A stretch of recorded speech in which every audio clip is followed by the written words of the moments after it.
Puji nama Tuhan. Shalom Bapak Ibu Saudaraku ini kasih oleh Tuhan Yesus Kristus. Apa kabarnya? Sungguh amat baik. Boleh katakan kiri dan kanan, Tuhan Yesus baik buat Anda, Tuhan Yesus baik buat Anda. Yes, haleluya. Kalau tidak keberatan saya undang sekali lagi kita bangkit berdiri bersama. Mari kita berdoa. Bapa di surga, ini kami anak-anak-Mu Tuhan. Kami percaya di dalam Engkau tidak ada yang kebetulan. Karena Engkau berkuasa, Engkau berdaulat penuh. Dan terima kasih terutama karena kasih-Mu yang besar. Kasih-Mu yang tidak pernah meninggalkan kami. Betapa Engkau setia kepada kami Tuhan. Sekalipun seringkali kami tidak setia, tapi Engkau selalu setia. Kami bersyukur karena kami punya Allah yang terbaik. Dan pagi hari ini kami percaya bahwa sungguh ada kehendak-Mu yang ingin Kau sampaikan bagi kami.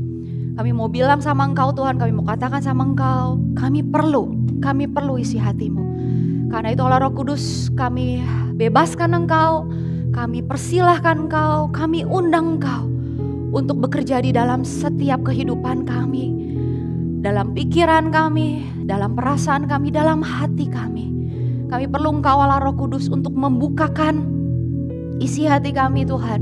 Agar sungguh kami boleh menjadi anak-anak yang mengerti isi hati Bapa. Dengan kemampuan manusia kami tidak sanggup, karena itu kami minta pertolongan-Mu Allah Roh Kudus. Terima kasih, kami percaya Engkau mengerjakan yang terbaik bagi kami Allah Roh Kudus. Terima kasih. Dan Tuhan Yesus, biarlah Engkau terus menyatakan bagi kami siapa Engkau, kasih karunia dan kebenaran. Engkau terus menyatakan bagi kami siapa Bapa, karena lewat Engkau kami boleh mengenal Bapa. Terima kasih Tuhan Yesus. Sebentar kami akan baca ayat firman Tuhan. Kami mau bilang sama Engkau Tuhan Yesus, kami mau ketemu sama Engkau. Biar setiap kami yang hadir di tempat ini maupun yang mungkin mengikuti secara online, bertemu Engkau pribadi lepas pribadi. Kami terima dengan penuh ucapan syukur, karena kami tahu Engkau yang melayakkan kami. Karena kami tahu bukan karena kekudusan, kesucian, kehebatan kami, semua karena kasih karunia-Mu yang begitu besar dalam hidup kami. Kami terima di dalam nama Tuhan Yesus Kristus. Haleluya. Yang percaya sama-sama katakan amin. Sebelum duduk ya, saya mau kita semua berkata kepada diri kita sendiri, saya orang yang dikasihi Yesus. Amin. Sambil duduk bilang ke tetangganya, Anda juga, kamu juga. Terima kasih Coach. Thank you ya, tim Praise and Worship udah ngilang. Oke, selalu sukacita setiap kali kumpul di dalam rumah Tuhan, dan saya juga menyapa Bapak Ibu Saudaraku yang mengikuti secara online. Ya, mungkin gak enak badan, mungkin lagi sakit, tapi saya percaya bahwa kuasa Tuhan, Roh Tuhan itu gak bisa dibatasi. Ya, terima kesembuhan hari ini waktu dengar firman Tuhan. Amin. Ya, Bapak Ibu Saudaraku, kita sudah masuk di minggu yang terakhir di bulan Januari. Nggak kerasa, kayaknya kemarin baru aja Desember gitu ya. Ini udah mau tahun baru Imlek lagi nih beberapa hari ya buat Bapak Ibu Saudaraku yang merayakan. Nah, sebelum kita sama-sama dengar kebenaran firman Tuhan, saya selalu sukacita dalam tanda kutip bangga gitu ya, bangga sama Allah kita ya. Kenapa? Karena lagi-lagi Dia selalu mengerjakan yang terbaik buat umatnya, buat gerejanya. Kita lihat ya, yuk Li, tampilkan Li satu foto kemarin ya, Bless Tunas kembali diadakan. Nah ini ya, ini fotonya berlima Bapak Ibu Saudaraku, tapi sebetulnya berenam karena ada tukang fotonya satu. Ya, kita berenam, terus kalau dilihat yang anggota Tunas itu bukan yang di tengah ini, bukan, dia memang paling kecil. Tapi bukan ya, kecil-kecil umurnya double anak Tunas. Tenang, saya triple. Ya, jadi ini anak Tunasnya satu orang. Saya katakan satu orang, saya nggak bilang hanya satu ya, satu orang. Ya, bahkan saya bilang sama koordinator Bless Tunas, yaitu Billy ya koordinator, saya bilang kalau nggak ada yang datang pun kita tetap bless. Kenapa? Karena setiap kali bless Tuhan Yesus hadir. Ya, dan saya percaya bahwa kita sendiri notabene yang lebih senior, mungkin yang dari umur mungkin lebih tua, kita juga perlu Yesus, semua orang perlu Yesus, amin. Iya gitu, jadi kemarin bersukacita bersama dengan Loren, saya mau ucapkan terima kasih buat papi maminya Loren yang terus mendukung, dia rajin sekali datang. Ya saya juga sampai baru tahu ternyata Loren pernah juara wushu. Wah dia cerita ya gitu, luar biasa. Jadi waktu bless itu having fun ya, kita betul-betul bisa bersukacita. Nah buat Bapak Ibu Saudaraku yang anak-anaknya ada di Tunas dan kemarin gak datang, saya gak mau Bapak Ibu Saudaraku merasa bersalah ya, karena salahnya kita udah ditanggung sama Tuhan Yesus di atas kayu salib. Tapi yang saya mau bilang adalah berdoa sama Tuhan. Ya, minta kasih karunia dan kebenaran, minta Tuhan Yesus bantu supaya apa? Anak saya punya kesempatan juga untuk dengar Injil Yesus Kristus. Ya, saya dengar mungkin ada anak yang baru pulang, apa kegiatan retret kah, apakah kemarin begitu ya, jadi nggak bisa hadir. Ada yang tiba-tiba juga nggak enak badan atau sakit begitu, jadi nggak bisa hadir. Ya, kita sebagai orang tua mengusahakan yang terbaik, tapi nggak bisa sebaik Tuhan. Ya, karena itu saya selalu berdoa, saya selalu ajak para orang tua, yuk doa, minta sama Tuhan. Ya, bantuan daripada surga supaya anak-anak kita terus bisa dengar tentang Tuhan Yesus. Amin. Amin, puji nama Tuhan. Oke, hari ini firman Tuhan atau judul diberi judulnya adalah, boleh Li tampilkan kembali. He has declared him, ya, atau yang artinya dia telah menyatakannya. Ini dia siapa? Dia itu bicara tentang Yesus. Menyatakan siapa Yesus tuh? Yesus menyatakan tentang Allah atau Bapa. Karena Bapak Ibu Saudaraku ingat, Yesus itu adalah firman yang menjadi manusia. Ya, bersyukur sekali karena Yesus jadi manusia. Allah mau ya turun derajatnya jadi manusia. Kalau enggak semua cuma teori, kita enggak ngerti. Seperti apa sih kebenaran? Ya, seperti apa sih kasih? Ya, seperti apa Allah itu? Tapi puji nama Tuhan, Dia Allah yang menjadi manusia. Jadi Yesus bisa bercerita, Allah tuh seperti ini. Ya, nah kita akan bahas ini kenapa? Karena ini begitu dalam. Ya, bahkan saya sendiri mau bilang sebetulnya terlalu dalam untuk kita bisa terima semua dalam jangka waktu yang cuma 40 menit ini, singkat sekali. Begitu, tetapi hey, kita punya Allah Roh Kudus, tadi sudah berdoa ya, bagaimana Allah Roh Kudus akan membukakan bagi kita apa yang perlu untuk kita mengerti. Pagi hari ini mungkin tiap orang beda-beda, tapi kita tadi sudah berdoa sama Tuhan dan kita percaya. Ya, apa yang kita perlu untuk pahami, terima, Roh Kudus akan menyampaikannya. Nah, ayat mas kita itu diambil dari Yohanes 1 ayat 18. Ya, jadi sepanjang tahun dan kemudian dimulai dari Januari ini kita belajar dari Yohanes 1. Yohanes 1 ini bagus sekali ya isinya. Saya suka sekali baca berulang kali. Ya, dan diambil dari ayat 14, kemudian minggu lalu Bapak Gembala sudah bahas ayat 16, ayat 17. Nanti juga di belakang ada ya kalau masih ada waktu. Saya mau bagikan kembali karena ini fondasi kita. Ya, ini pegangan kita. Ini yang jadi prinsip hidup kita. Bagaimana Yesus itu ada di dalam kita dan dia tuh penuh dengan kasih karunia, enggak berhenti sampai di situ. Kasih karunia dan kebenaran. Ya, gitu. Nah, ini ayat 18, ya. 16, 17, 18. Nanti di rumah baca deh Bapak Ibu Saudaraku. Injil Yohanes ini luar biasa indah. Ya, ayatnya seperti apa? Nah, saya tadi minta tolong sama Ibu Gembala bantu saya untuk baca ayat. Asik ya, hari ini kita dapat berkat dengar suaranya Ibu Gembala untuk bantu baca ayat. Boleh silahkan kita baca, ya ini ya kebaca ya. Yohanes 1 ayat 18. Tidak seorang pun yang pernah melihat Allah, tetapi anak tunggal Allah yang ada di pangkuan Bapa, dialah yang menyatakannya. Amin. Ya, no one has seen God at any time. Gak ada seorang pun yang pernah ngelihat Allah di waktu kapanpun. Tidak ada. Kalau Alkitab itu gak pernah bohong, gak pernah salah, dibilang gak ada. Siapapun gak ada. Termasuk Paulus, pokoknya gak ada yang pernah lihat Allah. Ya, kalau ada yang lihat Allah, nggak mungkin balik lagi ke bumi. Intinya gitu ya, sudah selesai. Alkitab tidak menyatakan seperti itu, tapi pokoknya tidak ada seorang pun yang pernah melihat Allah. Nah, tapi kemudian di sini ada kata tetapi, ya, tetapi anak tunggal Allah, the only begotten Son, who is in the bosom of the Father, He has declared Him. Jadi judul itu diambil dari ayat 18 ya. Saya kalau kasih judul firman Tuhan pasti ngambilnya dari ayat Alkitab ya. Ini ya, He has declared Him. Nah, bahasa Indonesia tuh ini, dialah yang menyatakannya. Jadi Tuhan Yesus ya, ini ya anak tunggal Allah, dia yang menyatakan tentang Bapaknya. Iyalah, orang ini anaknya. Ya, orang dia dari surga, dia tahu Bapa seperti apa. Ya, sekali lagi Yesus menyatakannya. Tapi kemudian ada sesuatu yang menarik Bapak Ibu Saudaraku dari ayat ini yang saya beri warna hitam lebih tebal dan garis bawah. Kita juga akan belajar ini. Karena ternyata indah sekali rahasia di balik kata-kata ini. Ya, yaitu apa? Yang ada di pangkuan Bapa, atau di dalam bahasa Inggris disebutnya in the bosom of the Father. Bahasa Indonesia dan bahasa Inggris agak translasinya ini dibilang beda, tapi maknanya tidak beda. Begitu. Kenapa? Karena gini Bapak Ibu, arti dari bosom itu tuh breast, ya, dada, chest, dada. Ya. Kalau di bahasa Indonesia dikatakan Tuhan Yesus tuh ada di pangkuan Bapa. Coba kita sedikit berimajinasi begitu ya. Di pangkuan. Kalau kita sebagai manusia yang dipangku itu anak kecil, bener gak sih Bapak Ibu? Ya gak mungkin Nur minta dipangku gitu ya sama saya, gak mungkin Nur. Aduh kamu udah sebesar itu jangan minta pangku sama saya. Tapi kalau Brial bolehlah saya bisa pangku. Olivia bolehlah saya bisa pangku. Ya.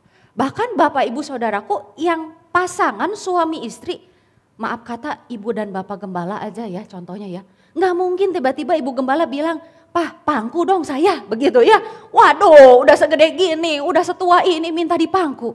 Ya tapi menarik kenapa? Karena Alkitab bilang Yesus tuh dipangku sama Bapa.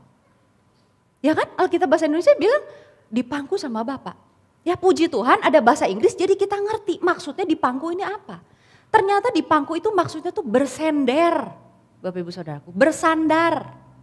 Ya, dan bersandarnya bukan bersandar di bahu. Kadangkala kita naik angkutan umum, transportasi umum begitu, mungkin bus, mungkin apa, dan kadang-kadang kita bisa punya tetangga sebelah yang dia ngantuk-ngantuk terus ketiduran. Terus kalau ketiduran kan begini-begini ya. Waduh, begitu ya. Terus bisa aja nyentuh kita punya bahu ya, tapi kita duh, gitu pasti kita goyang-goyang karena risih ya. Nah, ini bersendernya bukan di bahu. Ya, bersendernya di mana? Di bosom, di dada.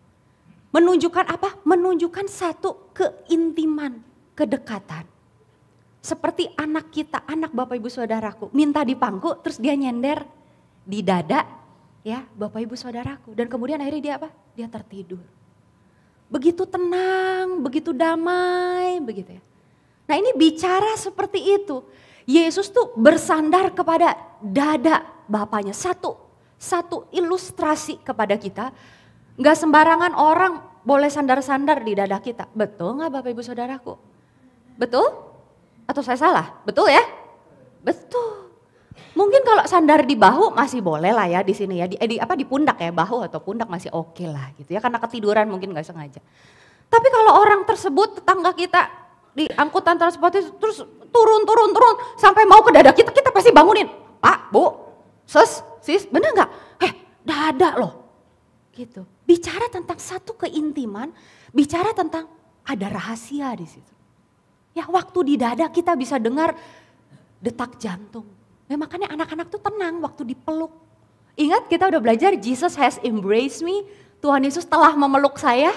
Ya kan Tuhan Yesus peluk kita. Menunjukkan apa? Keintiman. Dan ini bicara tentang bagaimana Yesus tahu isi hati Bapa. Makanya dia bisa menyatakannya. Karena apa? Alkitab mencatat Yesus tuh bersandar pada dada Bapa. Ada di pangkuan Bapa, in the bosom of the Father. Ya. Lalu ini maksudnya gimana? Yuk kita lihat lagi.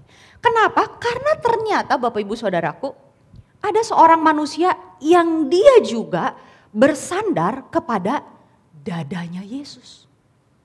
Ya. Siapakah dia? Ya ini dia, mari kita baca ayatnya. Silakan Bu Gembala boleh baca.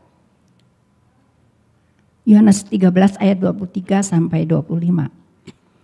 Seorang di antara murid Yesus, yaitu murid yang dikasihinya, bersandar dekat kepadanya di sebelah kanannya.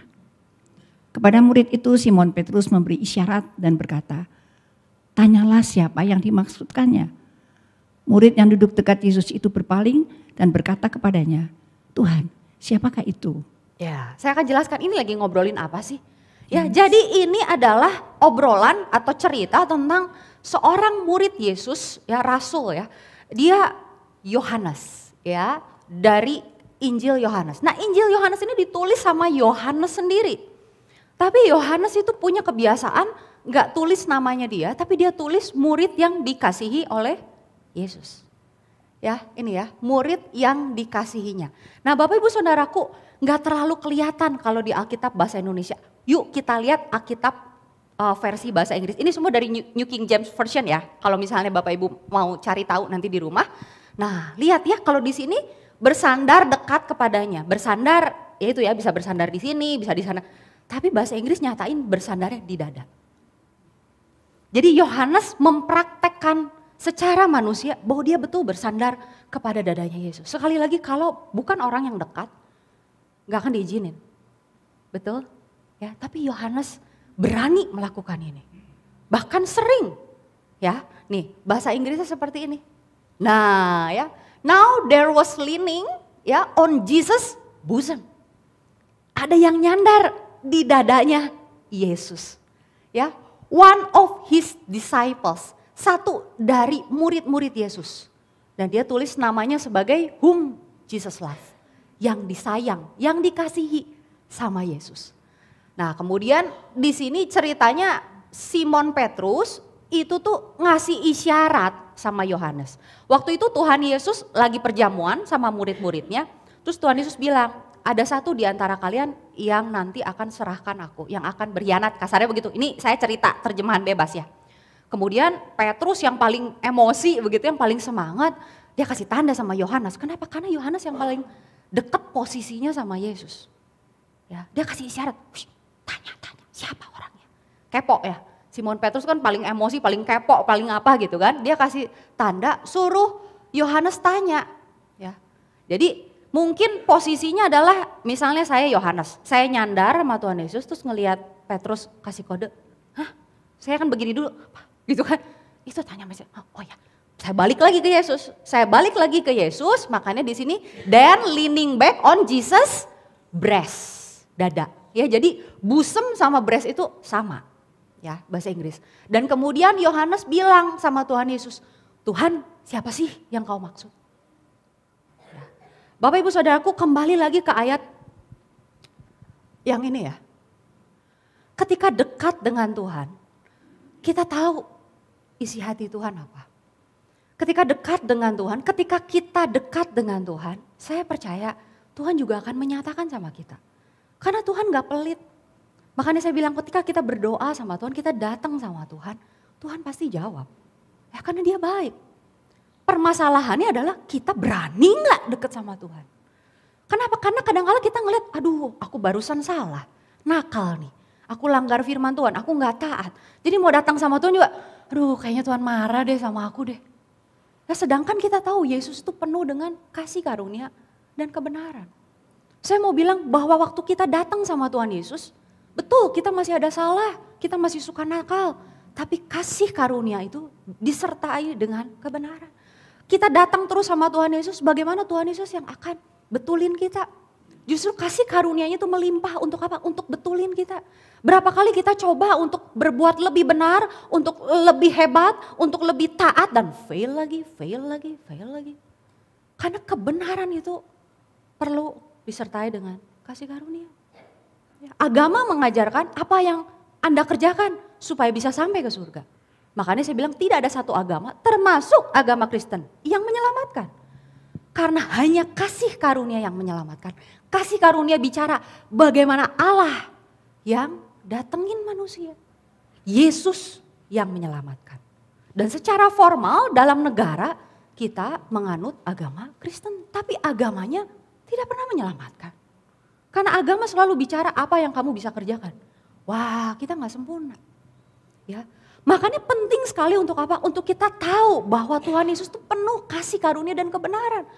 Waktu kita salah datang sama Yesus. Banyak salah makin datang sama Yesus. Karena dia full of truth. Dia yang akan bantu kita. Dia yang akan memampukan kita.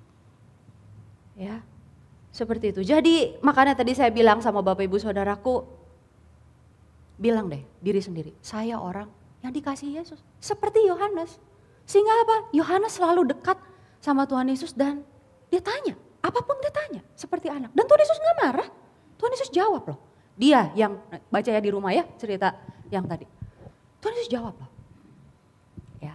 Dan ketika saya ngerenungin ini, saya jadi wah kadang-kadang kemana-mana ya, Roh Kudus bawa saya juga. Dan saya bilang, Tuhan Yesus terima kasih engkau naik ke surga. Repot juga kalau Tuhan Yesus ada di dunia, dadanya cuma satu, berebut semua ya mau nyender di dadanya Tuhan Yesus. Enggak ya, makanya Tuhan Yesus balik ke surga. Kenapa? Karena kita dengan iman, wah apa, aku tuh murid, aku tuh anak, aku tuh domba yang dikasih oleh Yesus. Katakan itu dalam diri kita. Justru itu yang membuat kita apa? Datang sama Yesus. Dan sama Yesus, Tuhan kenapa sih aku kok begini terus? Ya, aku kok nggak sabaran. Aku kok begini begitu. Tuhan Yesus, aku perlu engkau. Ya datang sama Yesus, minta tolong sama Tuhan. Dia yang bisa betulin kita, dia yang bisa tolong kita. Ya, jangan tunggu, khotbahnya Bapak Gembala ya, jangan tunggu benar dulu. Nggak benar-benar Bapak Ibu, kita nggak bisa benar. Yang bisa benerin ya cuma Yesus, karena Yesus full of truth. Ya, balik lagi, Yesus menyatakan apa sih sebetulnya banyak hal. Ya, banyak hal yang Yesus nyatakan. Salah satunya adalah ini. Ya. Sorry. Nah, ini. Boleh silakan dibacakan kembali, Ibu. Udah ya. Yohanes 14 ayat 6 dan 7. Kata Yesus kepadanya, "Akulah jalan dan kebenaran dan hidup. Tidak ada seorang pun yang datang kepada Bapa kalau tidak melalui aku. Sekiranya kamu mengenal aku, pasti kamu juga mengenal Bapakku. Sekarang ini kamu mengenal dia dan kamu telah melihat dia." Amin. Amin. Ya, Tuhan Yesus bilang begitu, aku tuh kebenaran. Iya, Jesus full of grace and truth. Aku tuh kebenaran, lewat aku. Gak ada seorang pun yang bisa datang kepada Bapa, gak ada seorang pun yang bisa sampai ke surga. Gak ada seorang pun yang doanya bisa didengar sama Bapa kalau gak lewat aku. Makanya setiap kali kita doa kita bilang apa? Dalam nama Tuhan Yesus. Ya, dan kemudian ini yang saya kasih cetak tebal juga. Kalau kamu kenal aku, Yesus bilang pasti. Yesus gak pernah salah. Kalau dia ngomong pasti 100%, 1000% garanti, pasti. Kita juga kenal Bapa. Dan Tuhan Yesus bilang sekarang ini. Ya, dia bilang ini sama murid-murid, sekarang ini ya kamu apa? Udah kenal dia. Ya. Dan apa? Kamu telah melihat dia. Jadi Bapak Ibu Saudaraku, jangan mencoba memahami Allah, memahami Bapa dengan pikiran kita sendiri. Ya, tapi kalau mau kenal Bapa, mau ada gambaran tentang Bapa, lihat Yesus. Karena Yesus bilang, kamu lihat aku, kamu kenal aku, saat ini juga kamu lihat dia. Kamu kenal dia.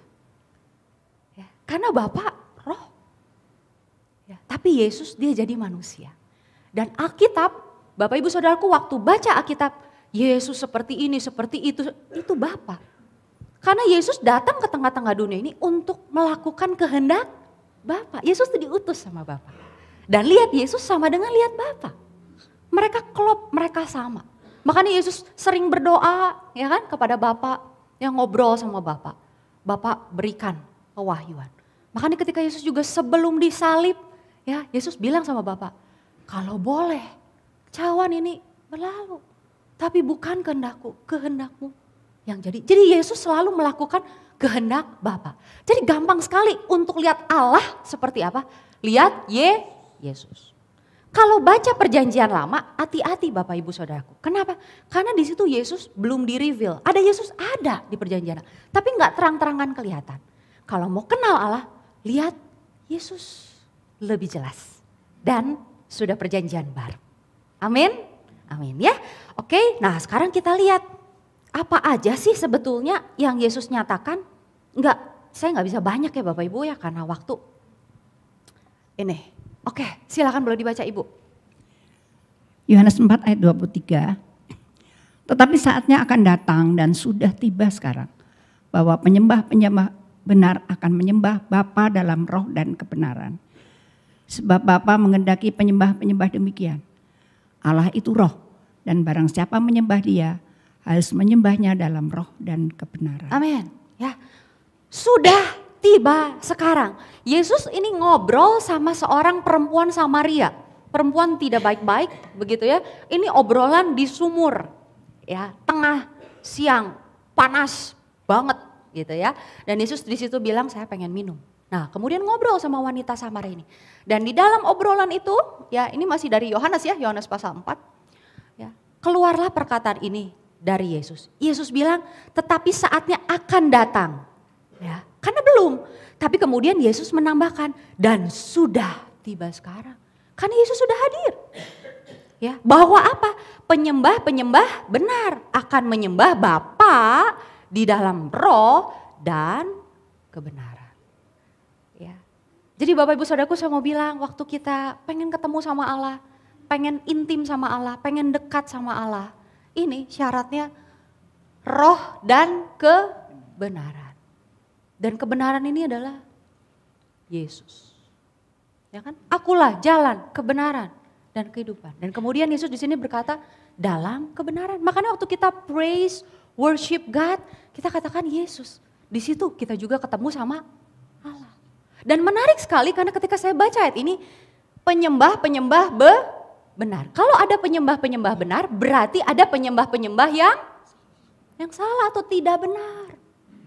Nah, gampang definisinya tidak benar apa? Tidak menyembah Allah dalam roh dan kebenaran. Ya.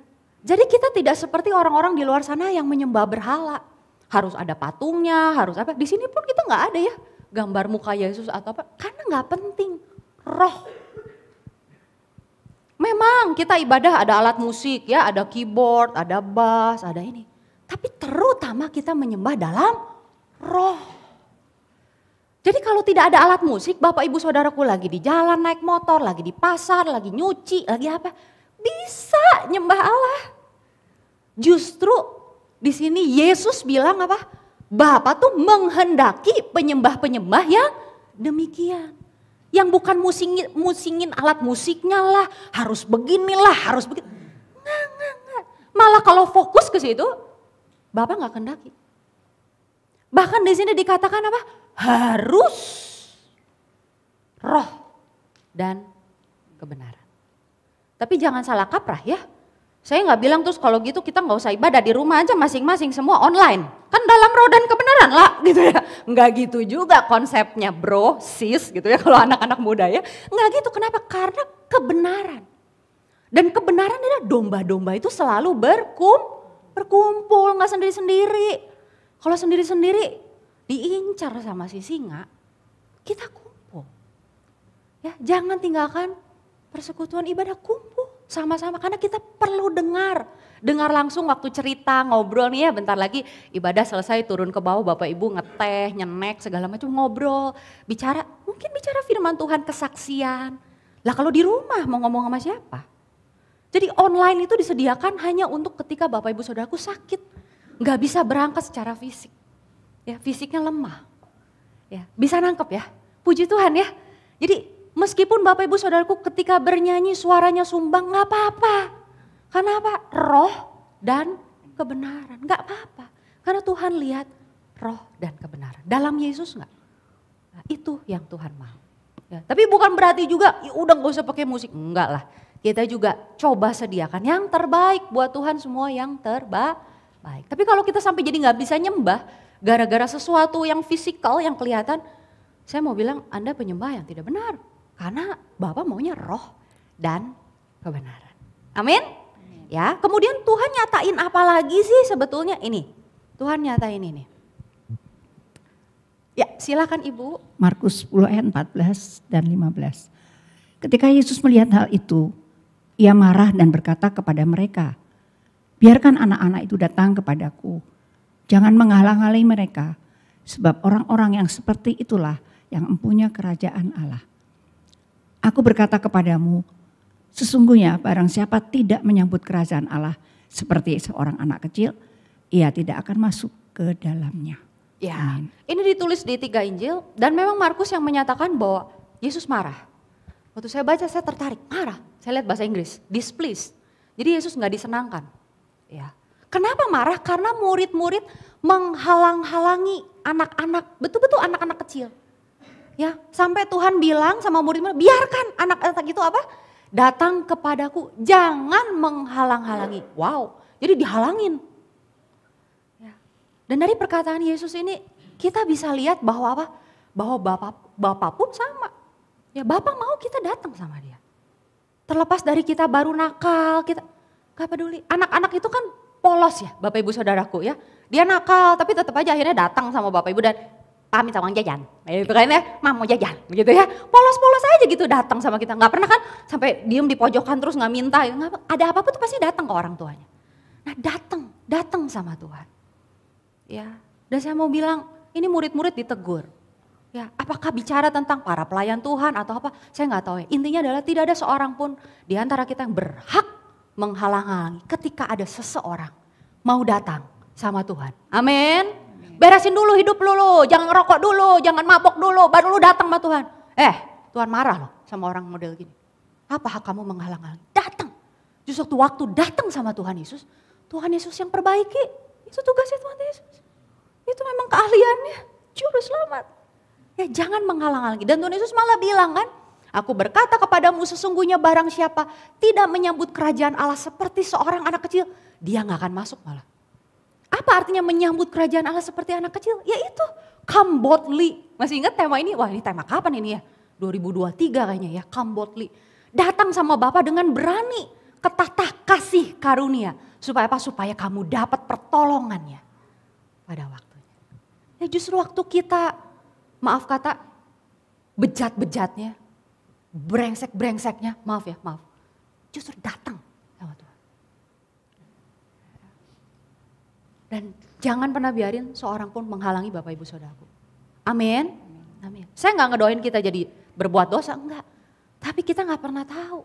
Kita ngelakuin kesalahan, kita gak taat, kita gak apa gitu ya. Dan kita ngerasa ragu untuk datang sama Tuhan, no. Tuhan Yesus bilang jangan halangi. Semua boleh datang. Sampai anak-anak yang polos yang gak ngerti. Kita juga datang sama Tuhan kita gak ngerti gitu kan. Mesti bagaimana ini saya. Dosa saya udah banyak banget. Masalah saya udah besar banget gitu. It's very okay. Datang sama Yesus.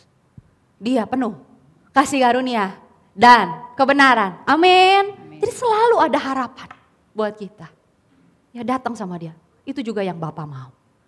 Ya, kemudian apa lagi? Satu lagi nih saya kasih. Ya. Silakan Ibu dibaca. Matius 4 ayat 24. Maka tersiarlah berita tentang dia di seluruh Syria dan dibawalah kepadanya semua orang yang buruk keadaannya. Yang menderita berbagai penyakit dan sengsara. Yang kerasukan, yang sakit ayan dan yang lumpuh. Lalu Yesus menyembuhkan mereka. Amin. Ketika Yesus hadir, Yesus tabib di atas segala tabib. Dan orang-orang bawa ya. Mereka dengar berita tentang Yesus, bahwa dia ajaib, dia baik, dia mau sembuhkan, dibawa kepadanya. Bawa kepadanya, artinya datang sama dia, dekat sama dia, nyender di dadanya Yesus. Dia gak pernah tolak kita. Dia justru tunggu, karena dia gak paksa ya, nyender sama saya. Gak begitu Yesus. Yesus mengizinkan, Yesus mau. Apa? Kamu yang letih lesu, berbeban berat. Diundangkan sama Yesus, sini datang sama aku. Ngapain kamu tuh? Angkat beban sendiri, jerih lelah, sini datang sama aku. Aku beri kamu kelegaan. Wow. Ya, dan kemudian ini bicara tentang semua yang buruk keadaannya. Bapak Ibu punya masalah apa? Pernah lakuin kesalahan besar seperti apa? Saya mau katakan, di dalam Yesus selalu ada pertolongan. Amin. Di dalam Yesus ada pemulihan. Di dalam Yesus ada keselamatan. Ya, di bawah semuanya menderita. Menderita apa Bapak Ibu? Ya, secara fisik, secara finansial, secara hubungan. Yuk datang sama Yesus. Karena apa? Yesus menyembuhkan mereka. Syaratnya ini dibawa kepadanya. Pada Yesus ya. Bukan kepada Bapak Gembala, pendeta. Kepada orang. Yesus. Bawa. Dan bahkan serahkan diri kita datang sama Tuhan. Yesus sembuhkan mereka artinya Bapa mau kita juga sembuh. Hati Yesus sama dengan hati Bapa.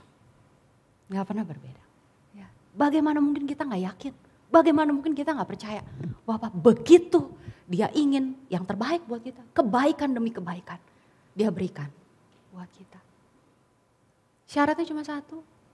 Bapak Ibu Saudaraku percaya gak? Kebenaran ini. Kalau percaya lari sama Tuhan. Dia udah tunggu kita setiap saat. Amin. Amin. Sebenarnya ini saya masih banyak tapi saya lihat waktu begitu ya. Yang terakhir deh maksudnya pernyataan ini ya. Dari Paulus. Nah kalau tadi kita lihat ya, Yohanes, kemudian ada Matius, ada Markus gitu ya. Yang terakhir Rasul Paulus. Ya, Rasul Paulus. Kita lihat ya. Silakan Ibu. Roma 8 ayat 15. Sebab kamu tidak menerima roh perbudakan yang membuat kamu menjadi takut lagi. Tetapi kamu telah menerima roh yang menjadikan kamu anak Allah. Oleh roh itu kita berseru, ya Aba, ya Bapa. Oke. Amin. Ya, terima kasih, amin. Jadi Paulus sendiri juga gak pernah ketemu Bapa. Ya, bahkan ketika itu Paulus begitu jahat, Paulus malah bunuhin orang-orang yang percaya kepada Yesus. Ya, jadi eranya Paulus udah beda sama eranya Yesus, meskipun deketan eranya. Ya, tapi kemudian Paulus juga belum terima kasih Kristus ya pada saat Kristus ada. Ya, dia malah jahat sekali. Tapi kemudian ketika dia kenal, ya, ini yang Paulus katakan, kita tidak menerima roh perbudakan yang membuat kita menjadi takut lagi. Jadi saya mau katakan Bapak Ibu Saudaraku jangan takut. Kenapa? Karena Yesus udah layakkan kita. Sekalipun kita salah, sekalipun kita nakal, darah Yesus itu berlaku membetulkan kita. Malah kembali lagi saya bilang datang sama Yesus. Supaya apa? Supaya nakalnya kita, terikatnya kita sama apapun juga itu dilepaskan sama Yesus. Karena sebetulnya kuncinya gampang. Datang sama Yesus, Yesus tuh full of grace and truth. Ya. Sekali lagi saya tekankan betapa seringkali kita berusaha dengan kemampuan kita. Ya, tapi gak bisa. Kasih karunia yang menolong kita. Kasih karunia dan kebenaran. Makin pengen hidup kita benar, makin datang sama Yesus. Kenapa? Karena Yesus penuh dengan kasih karunia dan kebenaran. Ya, saya juga bilang gitu ya sama orang-orang yang terdekat dengan saya. Makin kamu desperate lihat hidup kamu, makin kamu pengen diubahi, pengen berubah, jangan coba dengan kekuatan sendiri. Jangan datang sama orang-orang, jangan, percuma. Kamu cuma ngabis-ngabisin waktu dan ngabis-ngabisin uang. Datang sama Yesus dan bilang, aku cuma perlu kasih karuniamu. Ya, dan Paulus di sini mengatakan apa? Kamu gak akan takut lagi. Ya, justru kamu akan menerima roh yang menjadikan kamu anak Allah. Dan oleh Roh Kudus kita didorong sama Roh Kudus untuk bisa berani mengatakan ya Aba, ya Bapa. Dan saya mau kasih lihat sesuatu yang menarik Bapak Ibu. Ini Alkitab bahasa Indonesia LAI ya, terjemahan LAI. Yang di bawah itu bahasa Inggris. Tapi lihat kata Abanya itu tuh gak diganti, tetap Aba. Apa itu arti kata Aba? Begitu. Aba itu artinya, ini mungkin saya juga jelaskan terbatas ya. Tapi ini adalah satu ucapan ya Ibrani begitu, satu panggilan kepada ayah. Makanya ditranslate kalau bapak, ditranslate father ya. Tapi abanya mau Alkitab bahasa apapun tetap ditulis Aba, gak diganti. Kenapa? Karena Paulus mau kasih tahu sama kita bahwa kita tuh bisa begitu dekat sama Bapa di surga. Sekarang Bapak Ibu Saudaraku panggil ayah dengan sebutan apa? Saya nggak tahu. Saya sih panggil ayah saya dengan sebutan papa. Ada yang panggil papi, ada yang panggil daddy, dad gitu ya, ada. Keponakan saya begitu. Ada juga yang panggil babeh gitu ya. Intinya adalah boleh sebut ya dengan sebutan yang paling dekat. Aba. Paulus begitu yakin ya bahwa bahwa Bapa ingin sekali kita nggak takut sama dia. Minta tolong terus sama Bapa di surga. Pengen lebih dekat. Dia pengen kita ngandelin dia. Selamanya kita tuh cuma anak. Anak tuh nggak bisa apa-apa kalau nggak disuplai sama orang tua. Betul? Sehebat apapun anak. Itu yang Bapa mau. Terima kasih karunia. Demi kasih karunia dari Yesus. Ya, oke. Karena waktu ya saya nggak bisa ini. Li minta tolong Li, Roma 3 ayat 23-24 Li. Oke, sendiri aja. Sorry. Ya ini ya. Karena semua orang telah berbuat dosa dan telah kehilangan kemuliaan Allah.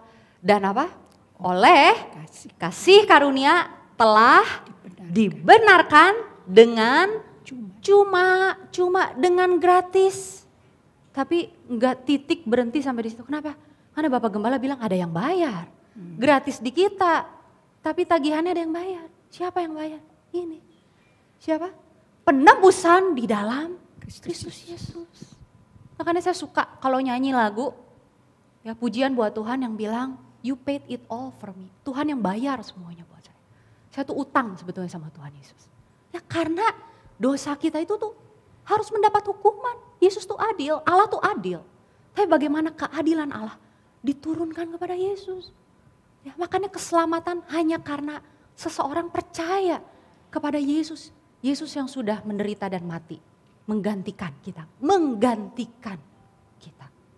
Ya, jadi bukan berarti ketika kita terima kasih karunia. Dan kemudian kita bilang, asik banget ya gue bisa berbuat dosa. Saya mau bilang dengan pasti Anda belum terima kasih karunia. Karena kasih karunia selalu sepaket sama kebenaran.